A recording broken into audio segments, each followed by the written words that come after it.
So I wanted to touch base with you guys because you're in the process of developing news stories and starting to write your news stories. And some of you have asked about a file that I have, a page that's posted up in Canvas called Notes for Writing News. And I think it's important to talk about this because to give you an overview of what I mean and what the requirements are. I think some of the suggested story ideas that you're sending my way sound too much like term papers or too much like argument papers. And what I want you to remember is that this assignment requires you to have four sources, at least two who are quoted by name in the story. What four sources means is most likely four interviews. It could be three interviews and some documentation, but your stories are going to be based upon what on the interviews that you do. But in any case, the notes for writing a news story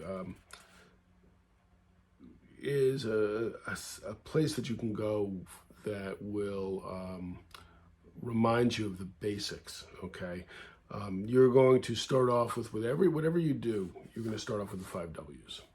Once you've determined what your purpose is, once you determine what your audience is, you're going to answer the five W's and the H, and you're going to answer those questions both in terms of to justify for yourself why you're writing a story, but also to ensure that you've covered the ground that needs to be covered in your story. You're going to make sure that you explain why the reader needs to care about this story. You're going to tell the reader who the players are in this story, who the stakeholders are in the story, what's at stake in the story, where the impact is, and all of that. Although everything that we've already discussed. But in the end, again, um, that's how you're going to prepare the story, but you're also going to use the five W's to structure your story, to write the story. You can almost use the five W's as a checklist. Have I told the reader who? Have I told the reader where? So the five W's is present throughout. It is not incidental. It is key to understanding everything that you're going to need to be including in your story. I want you to ask yourself whether the reader will know within the first couple of paragraphs why he or she should read this story. That's again, if you can't do that, then you're going to need to rewrite it. Or you may need to rethink whether the story itself is worth telling. Okay, you have to be able to tell the reader why the reader cares quickly, because if the reader doesn't care, the reader's not sticking with the story. It's really as simple as that. Once you have your information and you have to sit down and write it, I want you to make a list. I'm not saying that all journalists do this, but I think for young journalists, I think for new journalists, people who are new to reporting, taking the information that you've collected and prioritizing it can go a long way to helping you understand what's important and to understand what your story should look like. So, as I prioritize the information, think conflict first. What's being argued and why? Okay, you're at a council meeting and they're arguing about something. Is it something that the public is going to care is being argued about? If so, why are they arguing about it? What is it? What's the impact of it, right? You have to ask yourself who the stakeholders are. Okay, this is where all of this goes to conflict. When people are talking about COVID and the closing of businesses, the discussion about whether restaurants can open, whether the restaurants can open their indoor dining, whether restaurants can have more than 25% capacity. A story about that needs to ensure, okay, one, there is conflict. The restaurants want more. The state says no because there is a danger that putting more people in the restaurant could help spread COVID. So that's our conflict, right? The stakeholders would be us out in the community who are hoping to stay healthy, but also the restaurant owners and the restaurant workers who are concerned about their jobs and about their livelihoods. So you can see how that's a conflict, and you can see where the stakeholders are. Okay, the stakeholders are sometimes people who are not even affiliated directly with the story. Okay, like I said, I mean, I don't own a restaurant, but I have a stake in whether the restaurant opens, because if it does, one, I can go there, and two, if is it going to be a major spreader, as they say. Think about action. Okay, what is being proposed and why, as opposed to whether something happened and whether there was a meeting that was held. What the outcome of the action might be. Think like a reader. Always think like a reader. It doesn't matter. As a young journalist, it's easy to get caught up in thinking that you're writing for your sources. So when I started out in this business, I think I was, like everybody else, I was prone to writing stories for the people I interviewed. So I can think of one case when a new water tower was being proposed in an area in town. My focus was very much on whether the engineer who was doing the design would read it, and whether the person who was going to live near it was going to read it.